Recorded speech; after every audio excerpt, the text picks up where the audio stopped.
चिदानन्दाकारं श्रुतिसरससारं समरसं निराधाराधारं भवजलधिपारं परगुणं रमाग्रीवाहारं व्रजवनविहारं हरनुतं सदा तं गोविन्दं परमसुखकन्दं भजतरे। ओम नमो भगवते वासुदेवाय। वैशाख मास महात्म्यको 22औं अध्यायमा अब मैथिली राजाले भन्दछन्, यस वैशाख नामको महिनामा कुन कुन तिथि पवित्र छन्, ती तिथिमा विशेष गरेर कुन कुन दानहरू गर्नु राम्रो छ, विशिष्ट छ, संसारमा कसद्वारा ती तिथिहरू प्रख्यात भए, हे ब्राह्मण विस्तारपूर्वक यो कही बक्सियोस् भन्दा श्रुतदेवले भन्नुभयो। मेषमा सूर्य भएको वैशाख महिनामा शुक्ल पक्ष र कृष्ण पक्षका गरी 30 तिथिहरू अत्यन्त पवित्र छन्। एक एकमा अर्थात् प्रत्येक तिथिमा गरिएको पुण्य कोटि कोटि बढ्ता गुण दिनेछन्। सारा चीज दान गर्दा जो पुण्य हुन्छ, सारा तीर्थमा जाँदा जो फल मिल्छ, त्यो फल वैशाखमा एक एक तिथिमा पानीमा डुबुल्की मार्नाले मात्रै मिल्दछ अथवा पानीमा डुबुल्की लगाउनाले मात्रै मिल्दछ। वैशाखमा गरिएका स्नान, दान, तपस्या, होम, देवताको पूजा, पौशाला राख्ने आदि असल काम, वैशाख महात्म्यको श्रवण, यी सबै काम तुरन्तै मुक्ति दिनेवाला छन्। जो रोगले दुखी छ अथवा जो दरिद्रताले अत्यन्त पीडित छ, त्यो जन वैशाख महिनाको यो पुण्यदायी कथा सुनेर अत्यन्त कृतार्थ हुन्छ। नुहाएर अथवा केही दान नगरिकन जसले यी शुभ तिथिहरू बिताउँछ, त्यस्तालाई त अधर्मीहरूलाई त प्रभु धर्म प्राप्त गर्ने मार्ग नै बन्द हुन्छ। त्यसै कारण वैशाख महिनामा तन मन धन लिएर वैशाखमा गर्न बताइएका सकल कर्महरूले सेवा गरिरहनुपर्छ। साधुहरू, दयालुहरू र अरू पनिको वैशाखमा सेवा गर्नाले दरिद्रीहरू, धनाढ्यहरूले, त्यस्तै गरी खञ्जहरूले, मूकहरूले आदि इत्यादि प्रकारका व्यक्तिहरूले, कुमार, युवा, वृद्धहरूले, रोगीहरूले पनि हे राजन वैशाखमा गर्न बताइएको धर्म सुखपूर्वक गर्न सकिनेछ। यो महिना आउना साथ यो कल्याणकारी धर्महरू गर्नुहोस्। जो यत्नपूर्वक यस्तो सजिलो धर्म गर्दैन, त्यो भन्दा अर्को प्रभु मूर्ख व्यक्तिको होला र जो अधम मनुष्य यति अति सजिला धर्म गर्दैन भने उसका लागि निरन्तर नरकहरू तयार छन्, यसमा कुनै सन्देह छैन। हे राजन, अब म दहीबाट निकालिएको नौनी जस्तो त्यस महिनामा गर्ने र पाप नाश गर्ने त्यो तिथिका बारेमा राम्रोसँग सुनाउँछु। मेष राशिमा सूर्य रहेका महापुण्यदायी चैत्र महिनामा पर्ने औँसी सारा पापलाई नाश गर्ने र कोटिन यज्ञको फल दिनेवाला छ। यस विषयमा सावर्णी मनुले पृथ्वीमा शासन गरेका बेलामा नरकमा रहेका पितृहरूलाई उद्देश्य गरेर कहिएको अत्यन्त पुरानो पुण्यदायी पितृहरूको कहानी सुनिन्छ। 30औं कलियुगको अन्त्यमा सबै धर्म हटिसकेपछि आनर्त देशमा धर्मवर्ण भन्ने नामले प्रख्यात कुनै ब्राह्मण थिए। ती मुनि ब्राह्मणको घोर कलियुगमा ती ब्राह्मणले के गरे, घोर कलियुगमा मनुष्यहरूलाई पापमा लीन देखेर चारै वर्णले धर्म छाडेको कलिको यो पहिलो पाउमै यस्तो प्रकारको खराब अवस्था देखेर उनी कुनै बेला पुष्कर क्षेत्रमा मौन धारण गरेर यज्ञ गरिरहेका महात्म्य मुनिहरूको समक्षमा गए। वहाँ ऋषिहरूको बारेमा शास्त्रमा देखिएका पवित्र कथाहरूको चर्चा भइरहेको थियो। वहाँ नियममा रहने कति मुनिहरू कलियुगलाई प्रशंसा गरिरहेका थिए। हे राजन, विष्णु भगवानलाई खुसी पार्ने पुण्य सत्ययुगमा जो 1 वर्षमा सिद्ध हुन्थ्यो, त्यो पुण्य त्रेतामा 1 महिनामै सिद्ध गर्न सकिन्थ्यो र द्वापरमा 1 पक्षमा सफल हुन्थ्यो। त्योभन्दा 10 गुणा बेसी पुण्य कलियुगमा विष्णुलाई सम्झने बित्तिकै हुन्छ।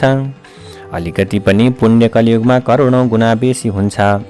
दया र पुण्यले हीन भएमा तथा दान र धर्मले रहित भएमा अनि दयारूपी दान नगरेमा अनि एकैपल्ट हरि भन्ने यो नाम उच्चारण गर्यो भने जस्तो अनिकाल परेको बेलामा अन्नदान गर्ने सिधै वैकुण्ठ जान्छन्, त्यस्तै हरिको नाम जप्ने व्यक्तिहरू स्वर्ग जान्छन्। अवश्य पनि एकपटक जपे पनि त्यति पुण्यदायी छ।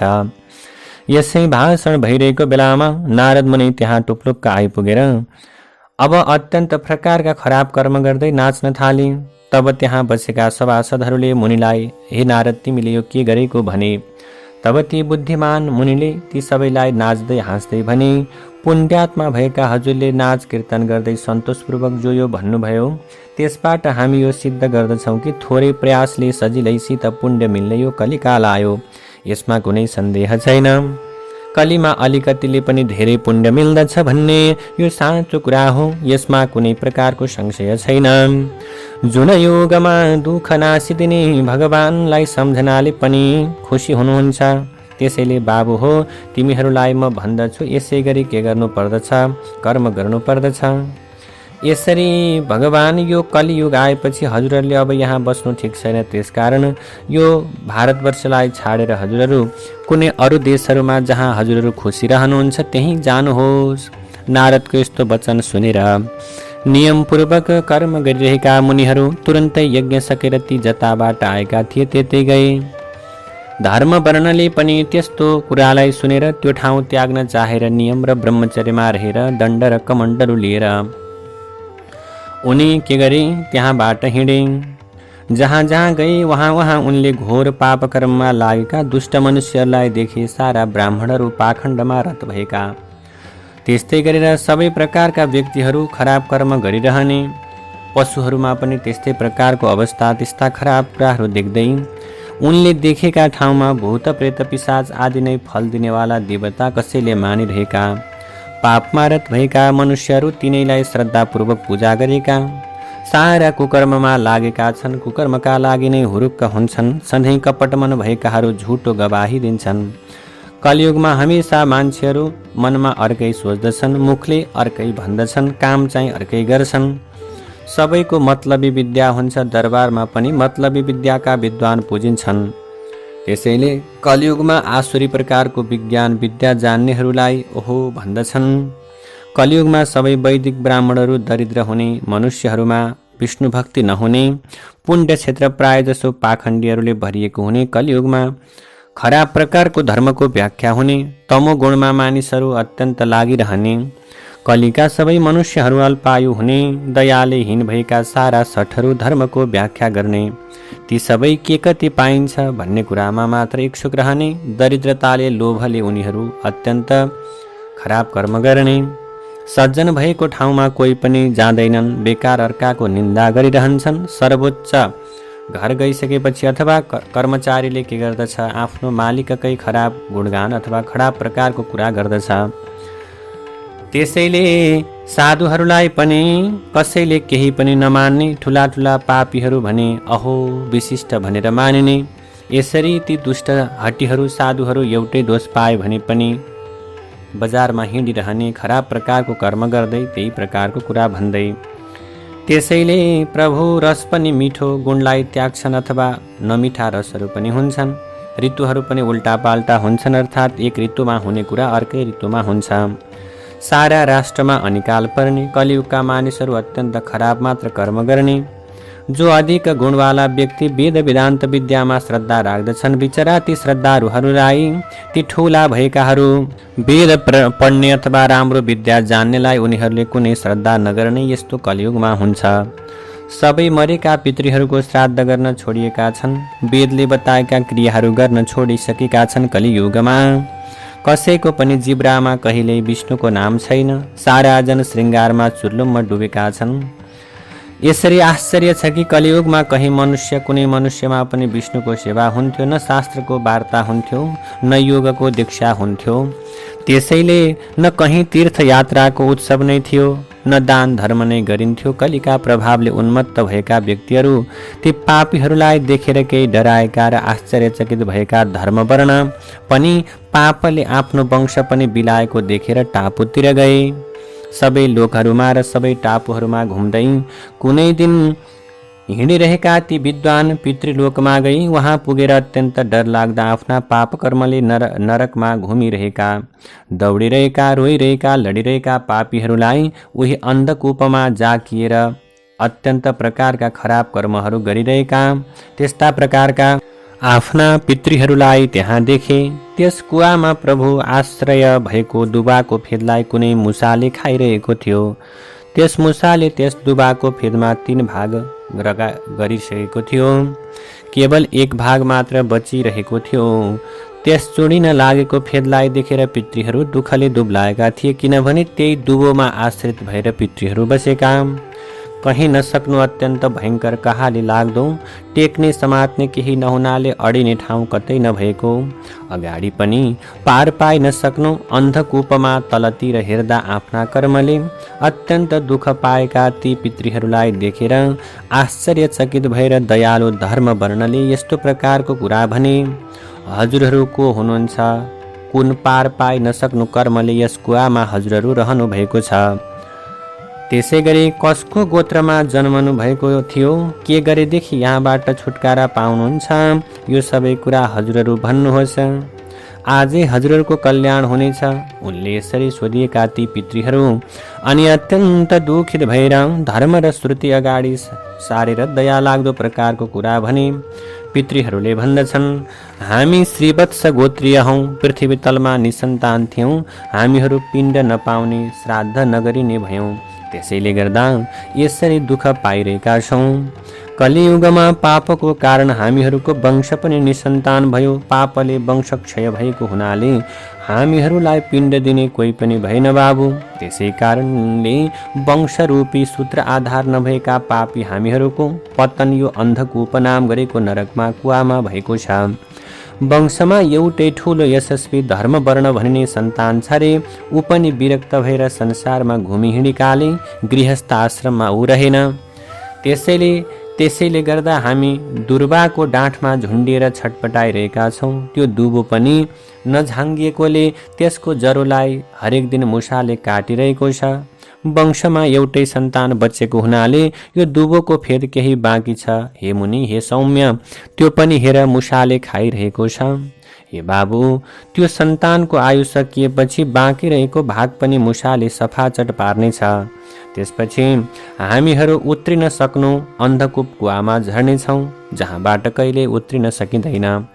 अतः तिमीले पृथ्वीमा गएर गृहस्थ आश्रममा विमुख भएको अर्थात् गृहस्थी जीवन मन नपराउने त्यो धर्मवर्णलाई दयाका पात्र हामीहरूले भनेका कुरा सम्झाइदेऊ बाबु। मासतिर आइन सक्नु अन्धकूप नरकमा जाकिएका दुबाको टुप्पोमा झुन्डिएर अत्यन्त आर्त पुकार गरिरहेका तिम्रा पितृहरूलाई मैले देखेँ। त्यो दुबो वंशरूप हो, त्यसको फेद्ने सन्तान काल समय हो। अनि त्यसै गरेर समय नामको मुसो त्यसको फेदलाई सधैँ खाइरहेको छ। क्रमैले वंशको नाश भयो, तिमी एउटै बाँकी रहेका छौ बाबु। त्यो दुबाको फेद नै सन्तान हो। त्यसैले हे मुनि, दुबाका फेदको 3 भाग खत्तम भइसकेको छ। तिमी पृथ्वी तलमा नै हुनाले दुबोको 1 भाग बचेको छ। तिम्रो आयु क्षय अनुसार मुसाले केही खाइरहेको छ। तिमी मरेपछि हाम्रो र तिम्रो पनि अन्धतामिस र कुवामा निसन्तान भएकाले पतन हुनेछ। त्यसकारण गृहस्थ धर्ममा रहेर सन्तान जन्माउने काम गर, त्यसले हाम्रो र तिम्रो अत्यन्त राम्रो गति हुनेछ, यसमा कुनै संशय छैन। त्यसैले प्रभु, सन्तानको उत्पत्ति गर्नु, एउटाले गयामा गयो अश्वमेध यज्ञ गर्यो भने पनि राम्रो प्रकारको कर्म पाइन्छ। यदि एउटा सन्तानले पनि वैशाखमा, माघमा अथवा कार्तिकमा पितृहरूलाई उद्देश्य गरेर स्नान श्राद्ध दान गर्यो भने त्यस पुण्यले नरकबाट हामीहरू उद्धार हुन्छौँ र हामीहरू हाम्रो राम्रो प्रकारको स्वर्ग जाने बाटो बन्नेछ। एउटै सन्तान पनि विष्णु भक्त भयो भने, एउटै छोरो पनि एकादशीको व्रत लिने भयो भने, एउटैले पनि समस्त पाप नाश गर्ने भगवानको कथा सुन्यो भने त्यसका बितेका समस्त कुलले र पछि हुने 100 कुलले पापी नै भए पनि नरक देख्नु पर्दैन। कुलमा जन्मेर जो नारायण विष्णुको कहिल्यै पूजा गर्दैनन्, त्यस्ता दया र धर्म नभएका अरू धेरै छोराहरूले के अर्थ छ र? त्यसैले प्रभु, सन्तानको आवश्यकताले गर्दा हामी यहाँ यो खराब प्रकारको कुवामा बसिरहेका छौँ। यस्ता प्रकारले साँचाइ कुराहरूले उसलाई सम्झाएर विरक्त र बाल ब्रह्मचारी तिमीले गृहस्थ आश्रममा रहने बुद्धि गर।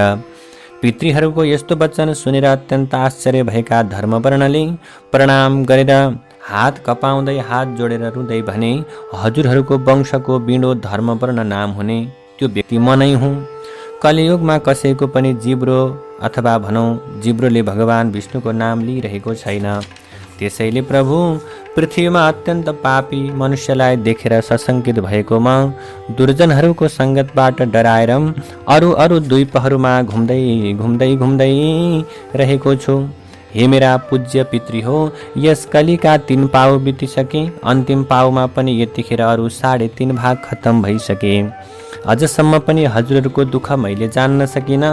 मेरो जन्म बेकार भयो। जुन कुलमा म पैदा भएँ उस कुलको पितृको ऋण मैले चुकाइन।